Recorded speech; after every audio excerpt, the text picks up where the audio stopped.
Dok mau tanya, Nur Mediclinic boleh buat anti-scan ke? Oh, okey. So, anti-scan, kalau korang cari di Tawau Sabah, yes, boleh datang ke klinik Kak Nur, Nur Mediclinic. Alhamdulillah Kak Nur memang di trend untuk buat anti-scan. Sebab anti-scan ni bukan semua doktor boleh buat.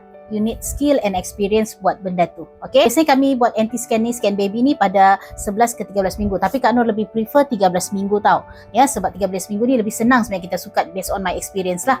And then Kak Nur akan sukat ketebalan cair di belakang leher tu. Itu yang Kak Nur akan buatlah macam contoh gambar ni. Yang satu tu normal, satu pula tidak normal ya. That's why. Itu tapi kena faham, anti-scan ni is not 100% tau. Kalau ikut secara teori dalam anggaran 80% sahaja ketepatan. Kalau korang mau buat yang lebih tepat lah orang kata kan, untuk saringan ya, bukan confirmation, untuk saringan adalah buatlah ujian darah NIPT test. Itu pun ada di klinik Kak Nur, tapi harga dia mahal lah, lebih 1,000. Okay, sebab dia DNA analysis. Itu boleh cecah sehingga 99%. Okay, untuk saringan Down syndrome, Edward syndrome, Patau syndrome lah.